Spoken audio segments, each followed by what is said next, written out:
Assalamualaikum warahmatullahi wabarakatuh. Selamat datang kembali di channel Pen in Fashion, channel yang menyuguhkan video cerita bergambar seputar misteri.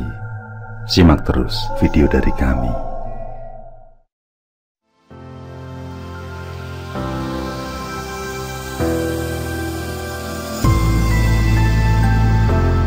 Di tahun 1983, tepatnya setelah setahun menikah, bermodalkan tekad yang kuat serta tabungan cadangan yang sudah memadai, Pak Karyo memilih merantau ke ibu kota dan meninggalkan Ningrum, istrinya yang sedang hamil muda.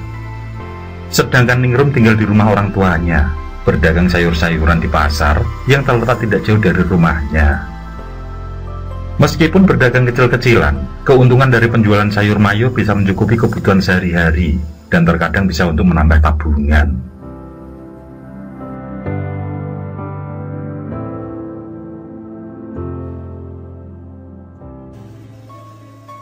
Bulan September 1983, kehamilan Ningrum sudah semakin membesar dan diperkirakan akan lahir pada awal Oktober.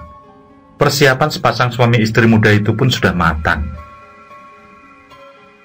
Pak Karyo bekerja sangat ulet dan tekun, sehingga tabungan untuk persiapan kelahiran anak bisa dipersiapkan dengan baik. Tidak lupa, Pak Karyo pun memberitahu bosnya bahwa di minggu keempat bulan ini dia akan pulang kampung. Gayung bersambut, bos Pak Karyo mengizinkan untuk cuti.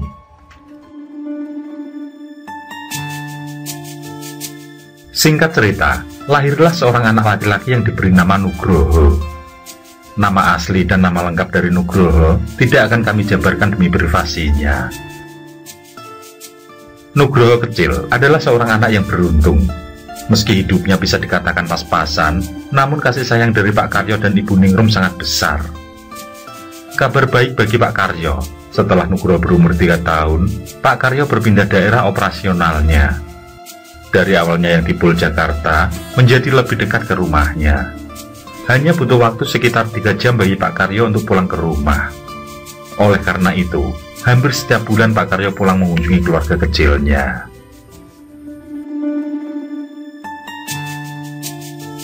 Tahun demi tahun berlalu, Nugroho tumbuh menjadi anak yang tangguh berkat didikan kedua orang tuanya. Setiap tahun ketika kenaikan kelas dan hari pertama masuk sekolah di kelas yang baru, Pak Karyo sengaja pulang dan Ibu Ningrum tidak berjualan, demi mengambil rapot sekolah dan mengantarkan Nugroho masuk kelas yang baru. Pak Karyo sengaja mengenakan peci, baju batik hitam, serta celana kain. Begitu pula Ibu Ningrum memakai kebaya panjang dan sanggul. Setelan kedua baju tersebut hanya dipakai ketika pengambilan rapot Nugroho dan hari pertama masuk kelas yang baru. Pak Karyo dan Ibu Ningrum yang tidak tamat SD beranggapan anaknya harus menjadi orang yang besar dan berpangkat. Sekolah adalah tempat terhormat bagi kedua orang tua Nugroho, dan mereka harus berpakaian dengan baju terbaik ketika menuju sekolah.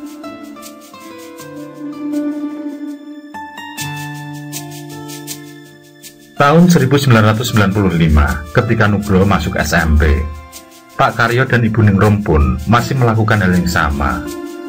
Nugroho kala itu sudah bisa membantu-bantu orang tuanya menata sayuran yang akan dijual ke pasar, serta menitipkan jualan gorengan ke warung kantin sekolahannya untuk menambah uang jajan.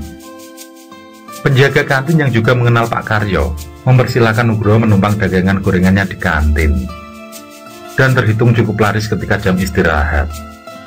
Kadangkala, gorengan dagangan Nugroho juga menjadi cemilan pendamping di rapat para guru. Nugroho yang menginjak remaja betul-betul dididik dengan kesungguhan oleh orang tuanya.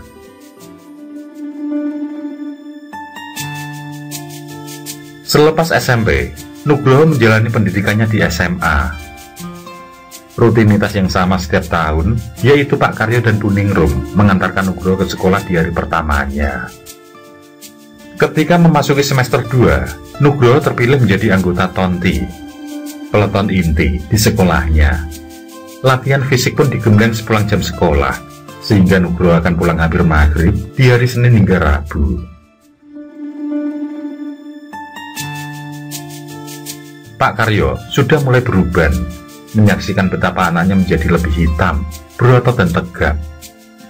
Beberapa kali Pak Karyo mengatakan bahwa Nugroho cocok menjadi tentara karena fisiknya sudah terlihat bagus dan gagah.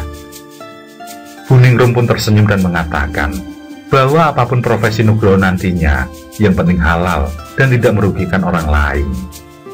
Nugroho hanya tersenyum dan meminta kedua orang tuanya mendoakan agar sekolahnya lancar dan bisa menjadi anak yang mampu membanggakan kedua orang tuanya.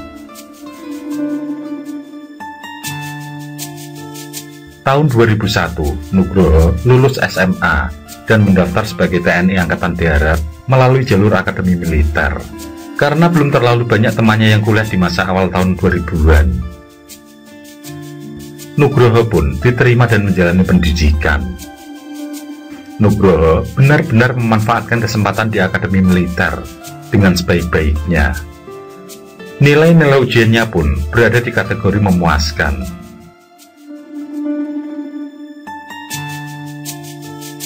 Selesai pendidikan, Pak Karyo dan Ibu Ningrum pun diundang untuk pelantikan Nugroho.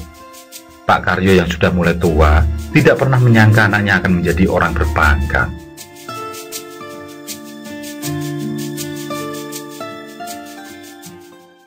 Selesai pelantikan, Nugroho mendapat penempatan di provinsi yang terkenal dengan makanan khasnya, yaitu empek-empek. Atas saran Nugroho, Pak Karyo yang sudah cukup sepuh pun sudah tidak lagi menjadi supir bis. Beliau sekarang membantu Ibu Ningrum berjualan sayur. Kedua orang tua Nugroho yang sudah beranjak sepuh itu tampak bahagia menjalani hidupnya. Nugroho yang paham betul kondisi kedua orang tuanya, rutin setiap bulannya mengirimkan uang. Sebulan sekali, Pak Karyo dan Ibu Ningrum mengobrol dengan Nugroho melalui sambungan telepon. Pak Karyo dan Bu Ningrum selalu pergi ke wartel di dekat terminal bis pada minggu pertama setiap bulannya dan dibantu oleh penjaga wartel. Nugroho dalam teleponnya pernah menawari Pak Karyo dan Bu Ningrum ponsel baru, namun ditolak karena mereka berdua tidak bisa menggunakan ponsel.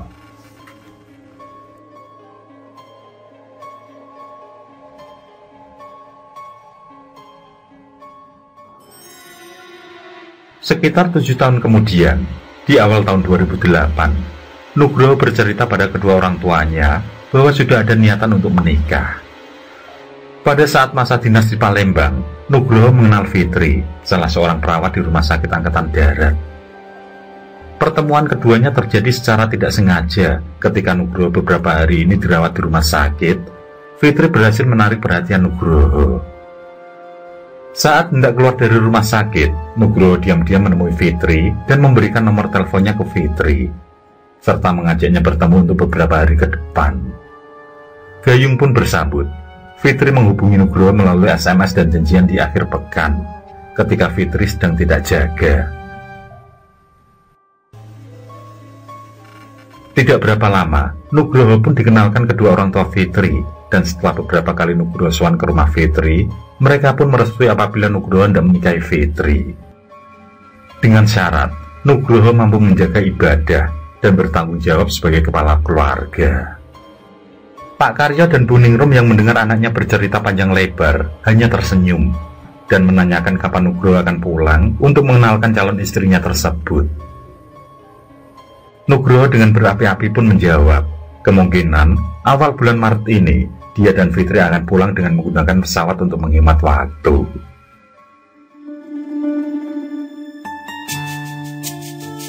Bulan Maret pun tiba. Pertemuan antara Pak Karyo, Bu Ningrum, Nugroho, dan Fitri pun terjadi.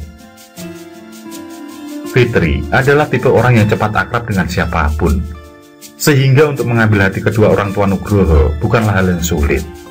Pada intinya, kedua orang tua Nugroho merestui hubungan Nugroho dan Fitri.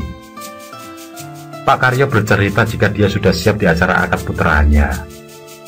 Dia ingin agar acara yang diimpikannya itu secepatnya akan terlaksana. Sayangnya, sesuai keinginan orang tua Fitri, 3 bulan kemudian proses lamaran baru berlangsung.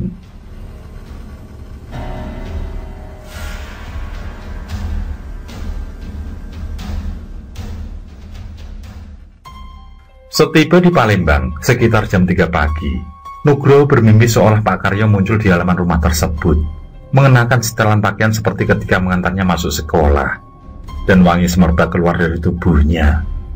Pak Karyo hanya tersenyum sambil menatap Nugroho dengan penuh kasih sayang, sambil berkata, "Jaga ibumu." Kemudian beliau pun berbalik badan dan menghilang. Nugroho pun terbangun beristighfar dan berjalan perlahan menuju kamar mandi.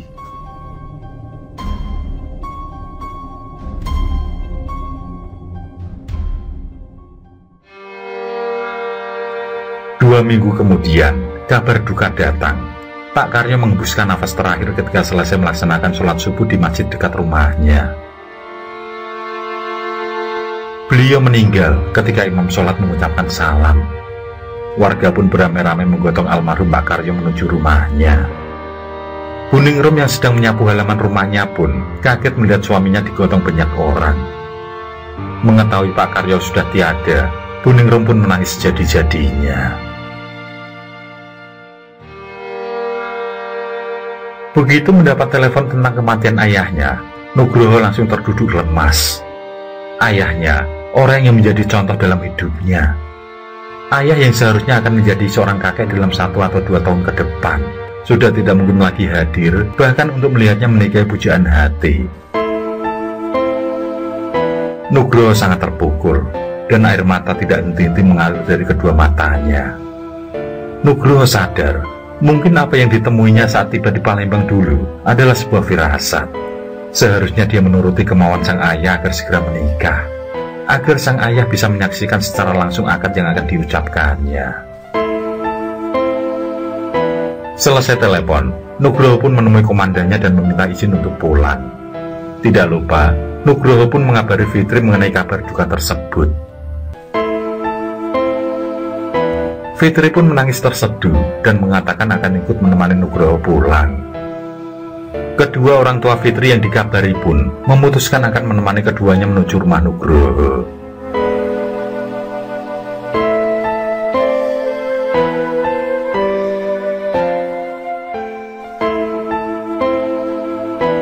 Sepanjang perjalanan di pesawat dan di bis, Nugroho tidak pernah berkata apapun. Hanya air matanya yang terus mengalir. Nugroho terus teringat kata-kata ibunya. Ketika ia bertanya, mengapa ayah dan ibunya harus memakai pakaian khusus setiap masuk kelas baru dan pengambilan rapot semasa ia masih sekolah. Ibunya hanya tersenyum dan berkata, pakaian itu adalah pakaian terbaik yang bisa ayah dan ibunya beli ketika Nugroho memasuki usia sekolah. Dirawatnya betul-betul pakaian itu. Acara apapun, undangan apapun, bahkan ketika acara merti desa yang dihadiri bupati dan wakilnya, pakaian itu tidak pernah dipakai. Pakaian terbaik dan penampilan terbaik hanya untuk Nugroho, anak satu-satunya yang membanggakan kedua orang tuanya. Sebagai orang tua, Pak Karyo dan Bu Ningrum betul-betul hanya ingin menginginkan yang terbaik bagi anaknya. Tanpa terasa, air mata pun semakin deras mengalir di pipi Nugroho.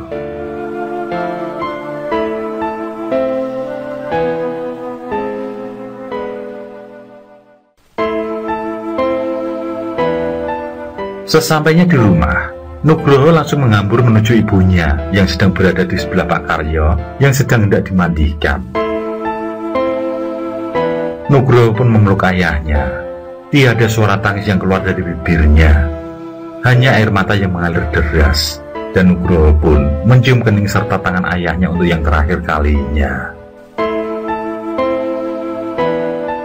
Pak Kaum sebagai sesepuh kampung tidak kuasa menahan air matanya ketika melihat pemandangan yang sangat menyentuh hati tersebut. Di luar dugaan, kedua orang tua Fitri yang ikut serta menemui orang tua Nugroho menyarankan agar Nugroho dan Fitri langsung dinikahkan saja secara sederhana. Minimal agar Nugroho bisa menikah secara seagama sebelum ayahnya dikuburkan. Untuk pengurusan di KUA akan diurus kemudian.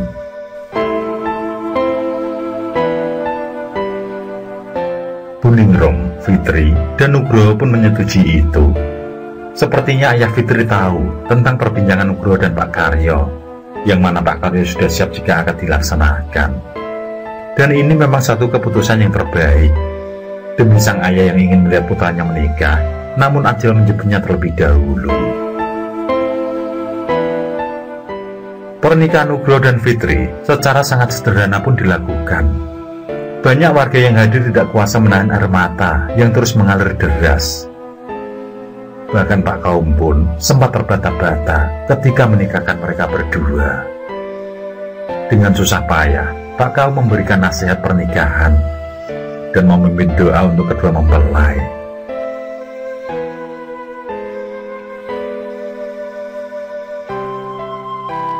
Selesai acara pernikahan, pemakaman Pak Karyo pun dilaksanakan di kuburan desa.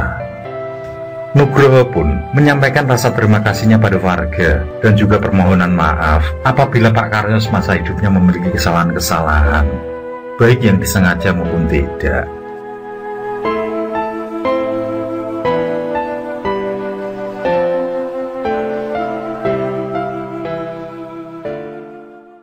Singkat cerita, pengurusan dokumen pun selesai dalam waktu kurang lebih 3 hari.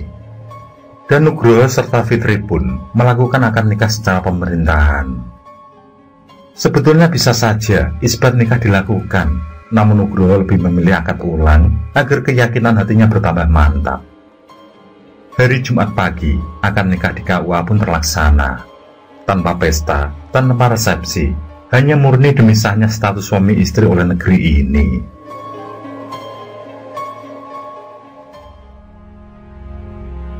Beberapa hari kemudian, setelah tahlilan usai, Nugroho dan Fitri pun bertolak kembali ke Palembang. Mereka bertiga berpelukan erat. Awalnya Fitri meminta agar Bu Ningrum ikut saja ke Palembang, namun Bu Ningrum menolak. Beliau memilih untuk menghabiskan hari tuanya di desa tersebut. Selain itu juga, agar lebih mudah dalam berziarah ke makam Pak Karyo. Sebelum berpisah, Bu Ningrum memberikan sebuah bungkusan kain kepada Nugroho dan berpesan agar dibuka di dalam pesawat saja.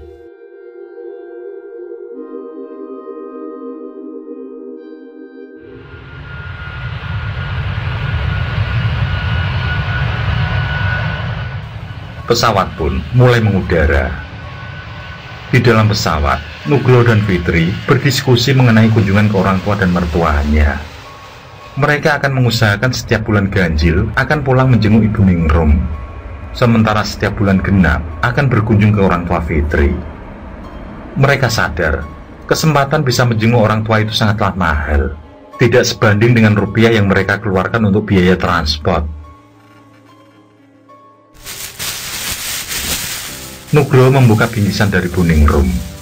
Ternyata isinya adalah selembar foto keluarga dan peci favorit Pak Karyo ketika mengantar Nugroho memasuki kelas baru atau mengambil rapot Nugroho di sekolah. Terdapat secarik kertas di dalam bingkisan itu, tulisan tangan Bu Ningrum yang agak berantakan karena beliau hanya sekolah sampai kelas 5 SD.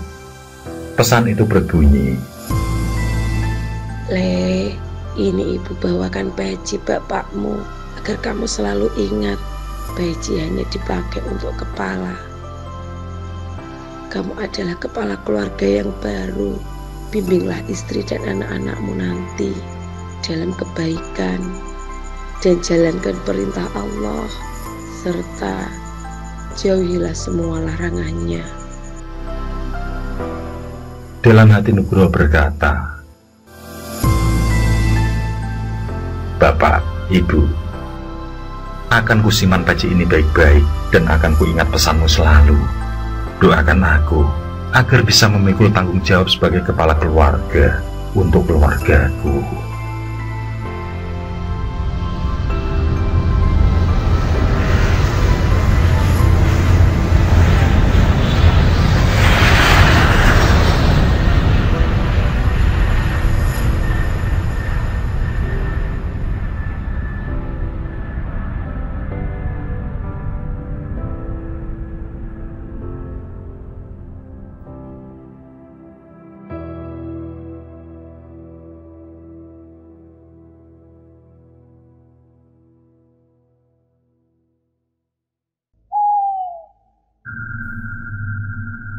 Oke, terima kasih. Semoga kawan-kawan terhibur, dan untuk ke depan, semoga channel ini bisa lebih baik lagi. Akhirul kalam, wassalamualaikum warahmatullahi wabarakatuh. susah